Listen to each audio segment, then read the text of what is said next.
Welcome to the Two Chicks with Hiking Sticks podcast. We cover all things natural, cultural, and historical in the world around us. Sit back and enjoy our sometimes snarky, often funny, and never dull podcast. Okay, well, hi. Welcome to Two Chicks with Hiking Sticks. I'm Monica. And I'm Susan.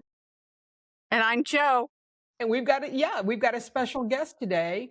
Jo Giese. She's an award-winning radio journalist, best-selling author of Never Sit If You Can Dance, Lessons from My Mother. You've been a special correspondent and part of a Peabody Award-winning team at Marketplace. I love listening to Marketplace. You've visited more than 50 countries. You're a world traveler, an experienced hiker, and I would say a collector of waterfalls. So we're going to talk about that and your amazing recovery from an injury that is really considered unrecoverable. So welcome, Jo. Welcome. Thank you. Thank you. Your book is You'll Never Walk Alone, and it's we're talking about your road to recovery after a really unexpected and pretty horrific accident that ended up rupturing your Achilles tendon. So can you tell us a little bit about that? Yeah, it's really quite an amazing story. I was up here in my office on the second floor of my house in Southern California, the end of November 2018. In the end of November here, it does not usually rain. It was pouring rain, like whoa, bashing. And a friend was ringing the doorbell downstairs, and I didn't want her to get wet out there. So I left my office. I ran down the two flights of stairs and missed the bottom two steps and went flying horizontally. Oof. My husband heard the crash. He came running. I said, go let Lana in. She's getting wet. And so my husband and Lana got me to urgent care here just before it closed. And they took a really quick x-ray. And the doctor there, her face got all white when she said, I hate to tell you this, but you have a complete rupture of your left Achilles. You're going to need surgery. And I didn't feel so terrible about that. I knew an orthopedist to call. So right there in the urgent care, I have his cell number. He did a little tweaking on a knee of mine once. I call him and he says, sure, come in tomorrow morning at 8 a.m. So by that point, my husband has rented a wheelchair from urgent care. 8 a.m. the next morning, he wheels me into this doctor's office. Let's call him Fred. That's not his name. And without really, they make another x-ray there, but without really looking at the x-ray, not really looking at my ankle much, by that point, the whole left side of my body has turned brown and black and purple from the bruising. I mean, it was a real slam into that floor. Yeah. And so Fred, the doctor, says, I can do this. He said, I did Achilles repair 20, 30 years ago. Now, Susan and Monica, you guys are smart. If a doctor in front of you said that, you would say, well, thank you very much. But you know what? We're going to research who has done this 20, 30 minutes ago. But instead, I'm in front of this doctor who we knew. We had a good experience with him once. And I'm turning black and blue and brown and purple from the fall. And I'm in a wheelchair. I can't walk. And here's someone in front of me who says he can do it. Yes. We should have left and researched it. But we went ahead with the surgery.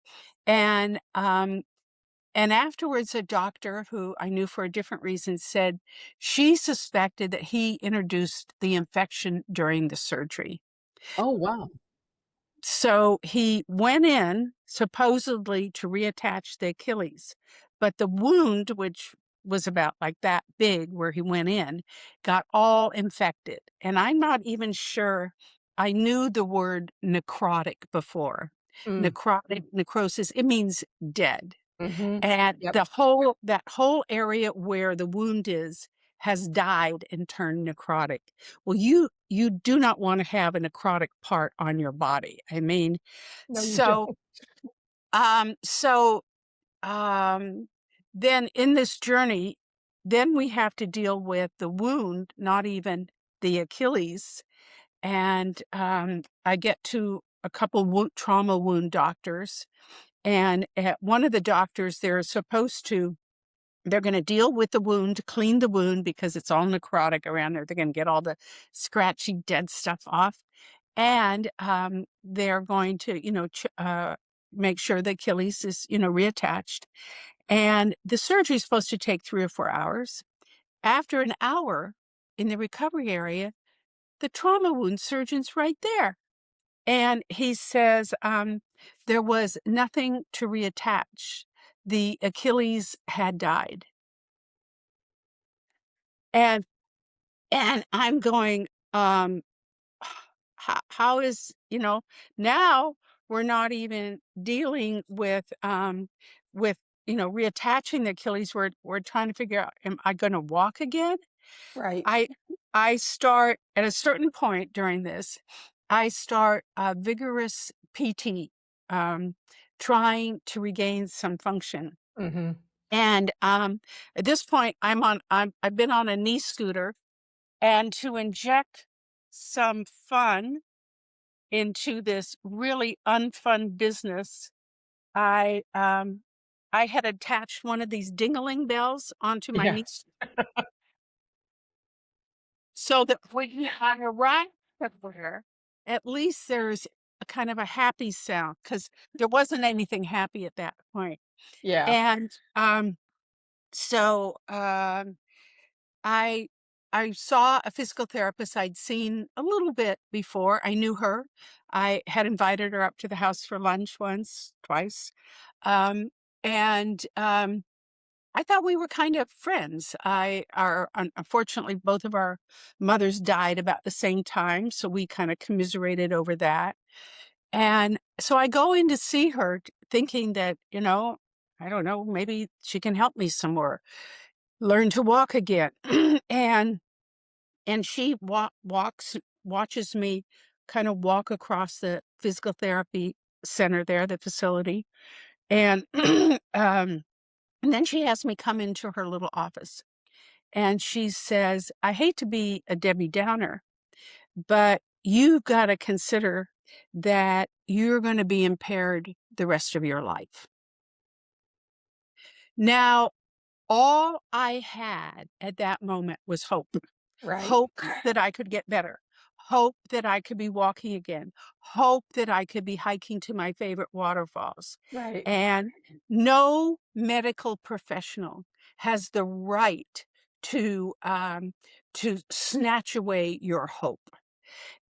She was totally out of line. And when I told someone who ended up helping me walk again, when I told him this, he said, "What, was she dipped in vinegar?"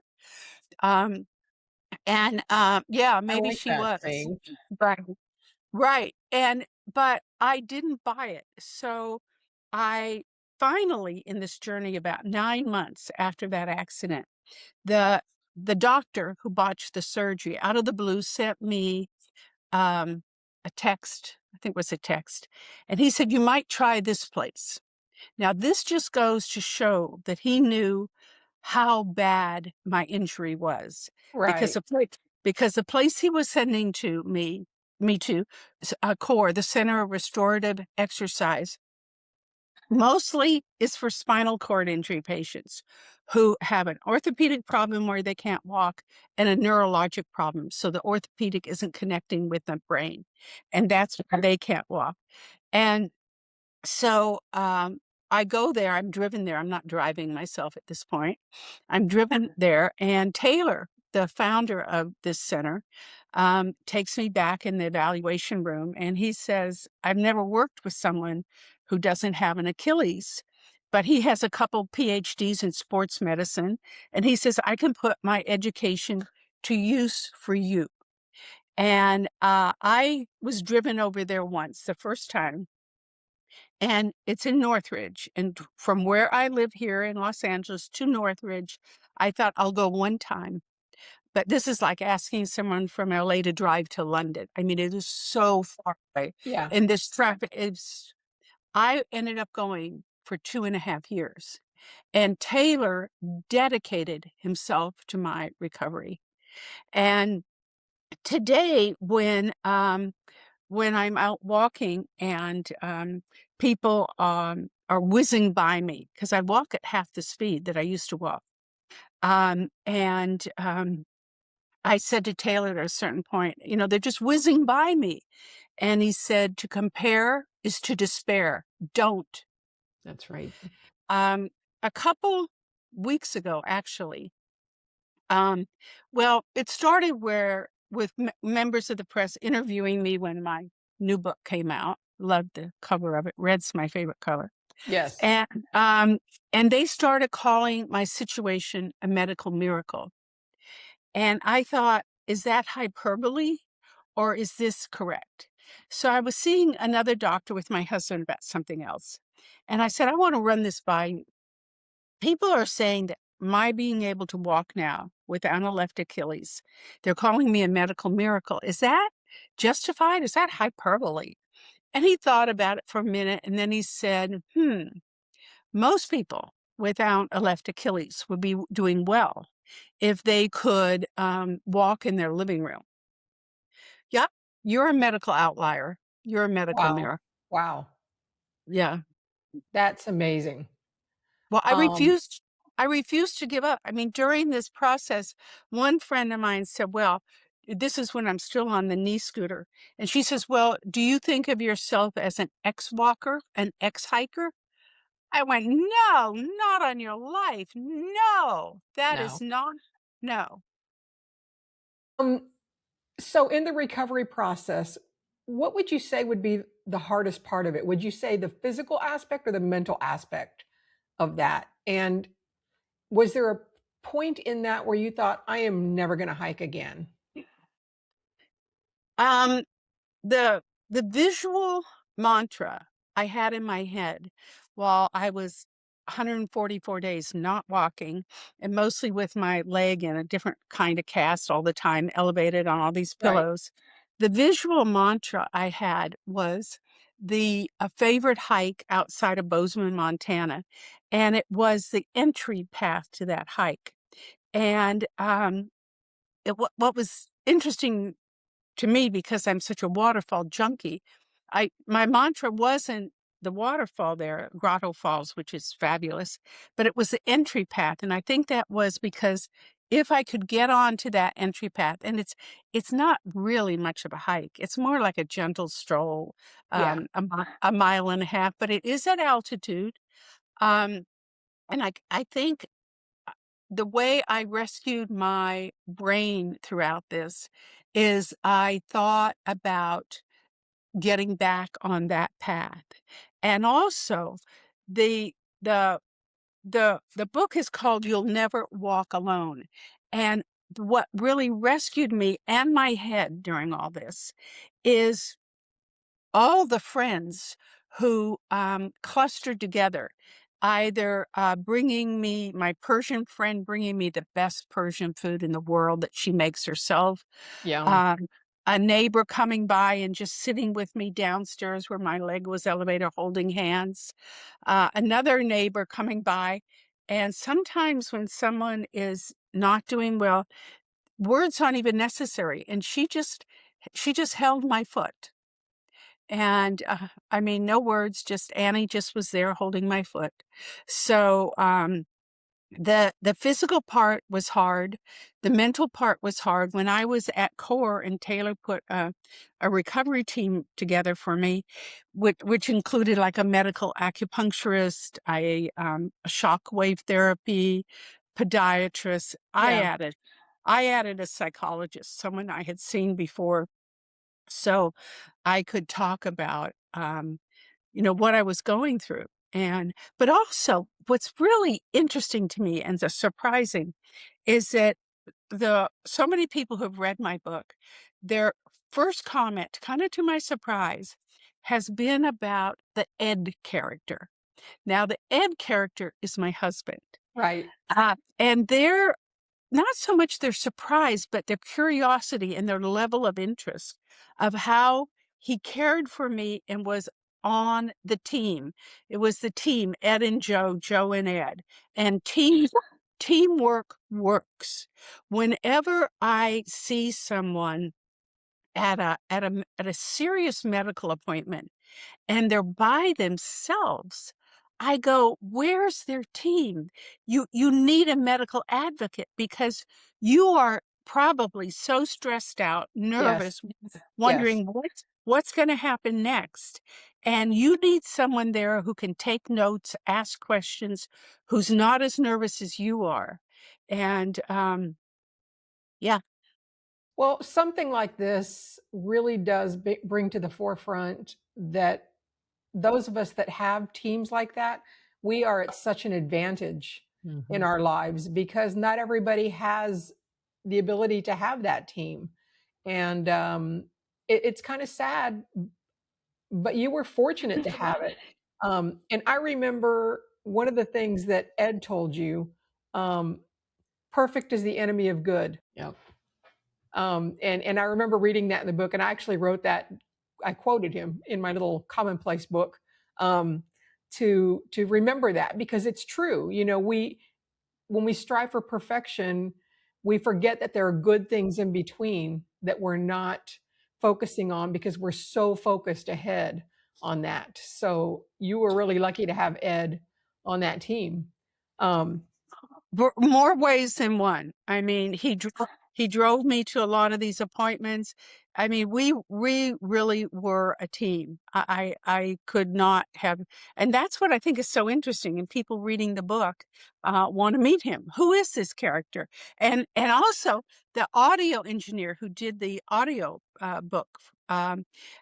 He was, unfortunately for him, I guess, going through a divorce. And when we were recording the book, he said he was so curious about Ed, and I guess because he was going through a bad part in his marriage, a divorce, he was curious about a man who was keeping a marriage together in spite of such a serious medical situation.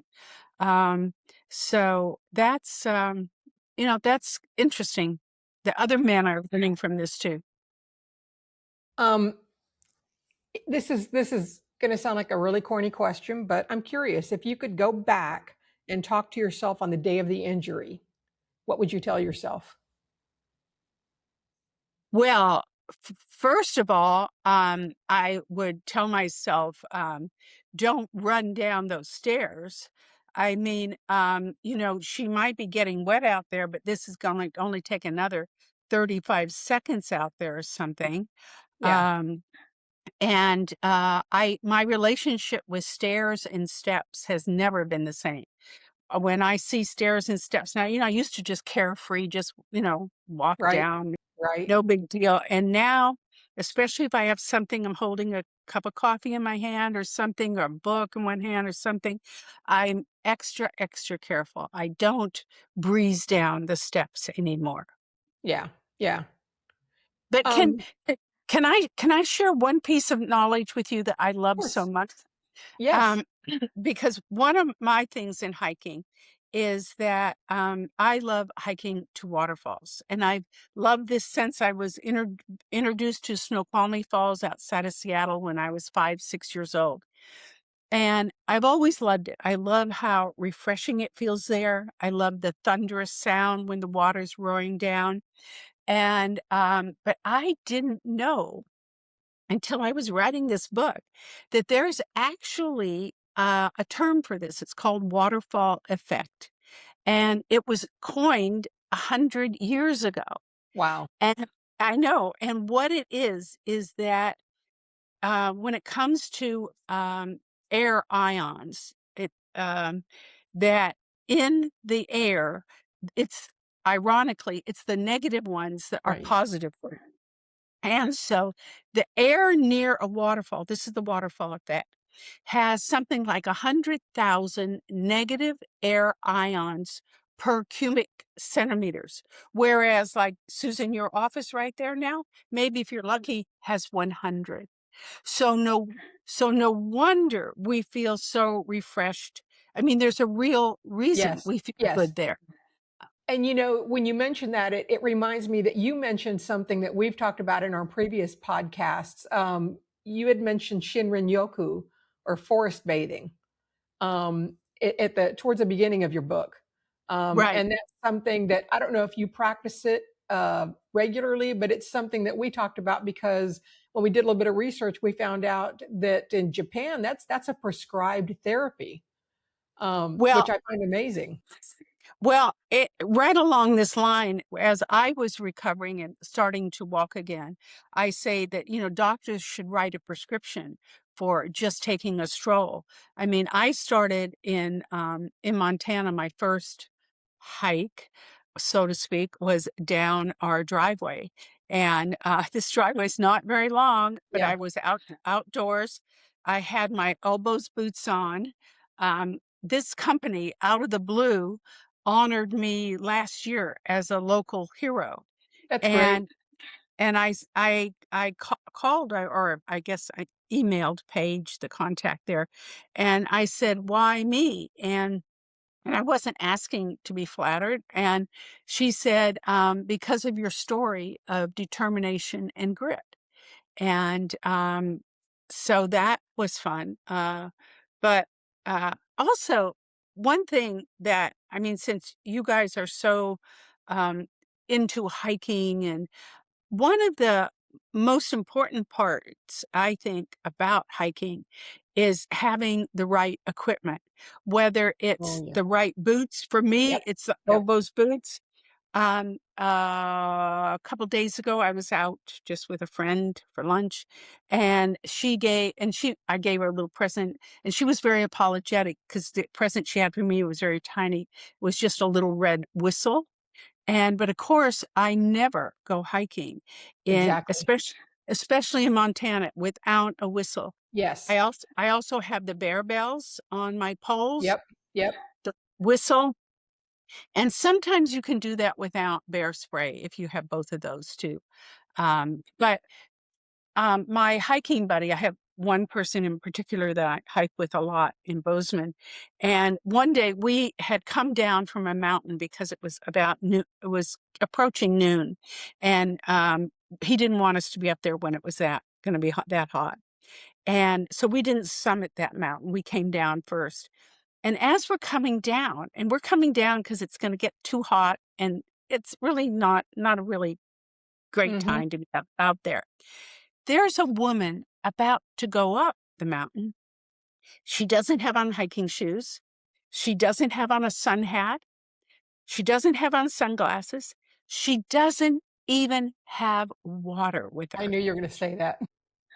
And so I asked her, I said, where are you going? I mean, like, is she just going to walk around the parking lot here?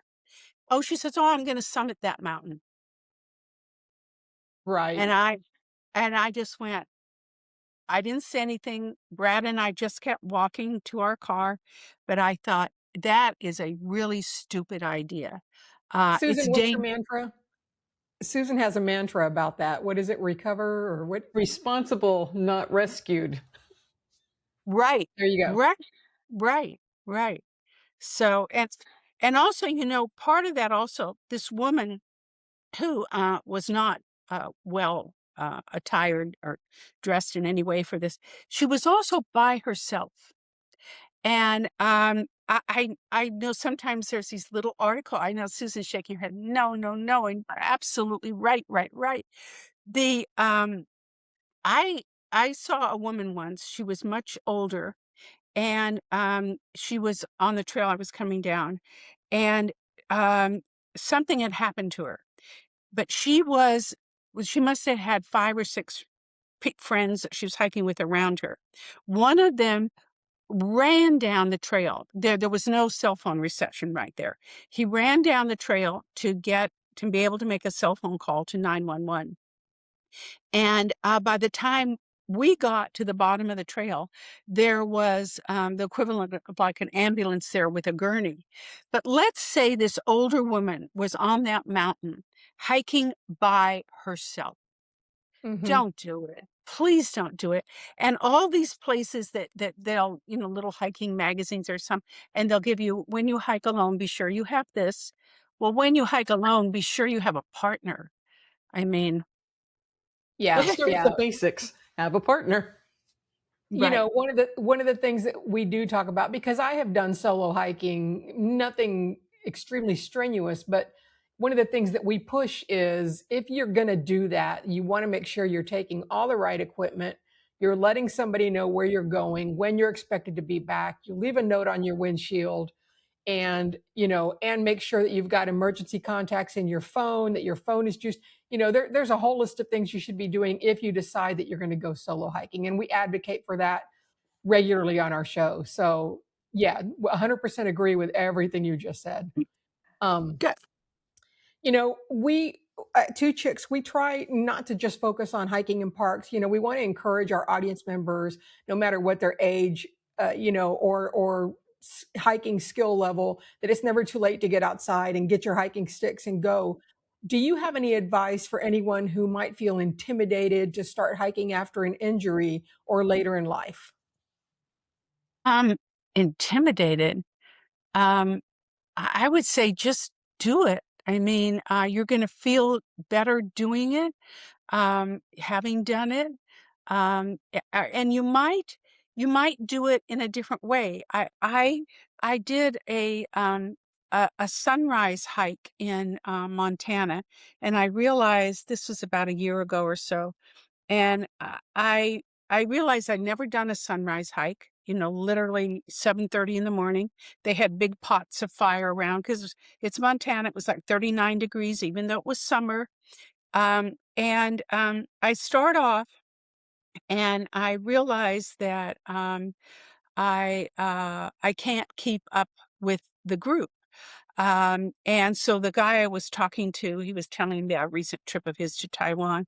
I said, go ahead, go ahead. I'll, and I felt really bad on when I was driving home that that I can't do that anymore. But what I could do, there's a woman in our neighborhood named Connie who started a walkie-talkie group.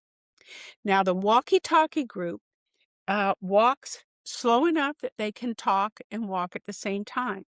And that's mostly where I am now. That's But great. yeah, and I started a walkie-talkie group here too. I wear my hiking boots and I um and it just changes. Yeah, yeah. It does, it does, and it changes naturally for all of us as we age as well. Your circumstances were just completely extraordinary, and that you were able to come back from that and continue with your love of hiking and collecting waterfalls is just amazing. Um, Looking forward, what's next for you? Well, right now I'm mostly talking about the book, which is fun. And yes, and I'm not sure what our next trip is. The the one of the last trips I did that was so much fun was helicopter hiking in New Zealand. Mhm. And if anybody has ever done helicopter hiking, it is just crazy wonderful.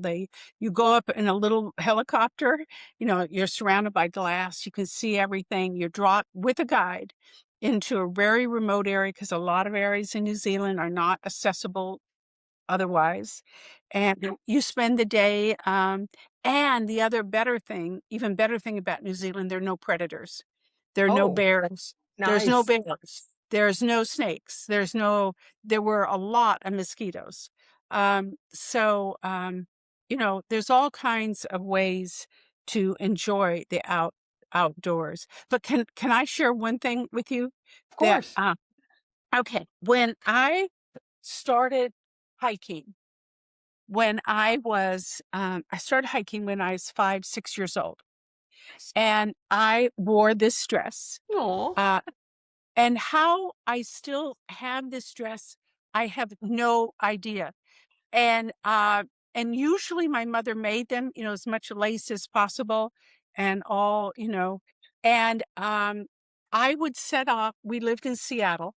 I would set off from the house in Seattle and go over to Seward Park, which was only a couple blocks from our house, one of the beautiful parks in the world. It was designed by the Olmsted family that designed Central Yeah. Park. Mm-hmm. I'd go over there. I'd take a couple pushes on the swing, and then I'd walk up into the old growth forest, which was gorgeous and, 2-3 stories high of these green tree Yes. canopies. And then I'd walk, back home. And a retired cop who lived next door to us said to my mom, you might consider that she shouldn't do this alone. And my mom said, she likes it. So she let me. And I guess you could say I've been hiking since I was about 5, 6. That's It's amazing. That's That's a nice amazing. story. Yeah. true. I like that. We are going to go ahead and get ready to wrap this up, but I want to thank you. We both want to thank you for taking some time and sitting down and chatting with us.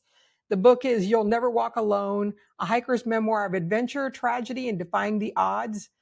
We've been talking to Jo Giese, and this is available on audiobook as well, right? Yeah.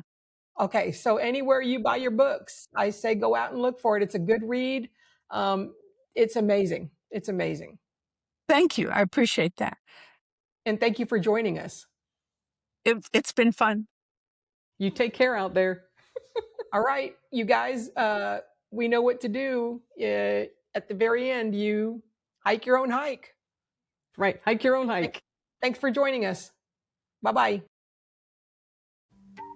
Thanks for listening, and remember to follow our podcast wherever you get your podcasts and subscribe to Two Chicks with Hiking Sticks on YouTube, where you also get to see our lovely faces, pictures, and videos of our journey.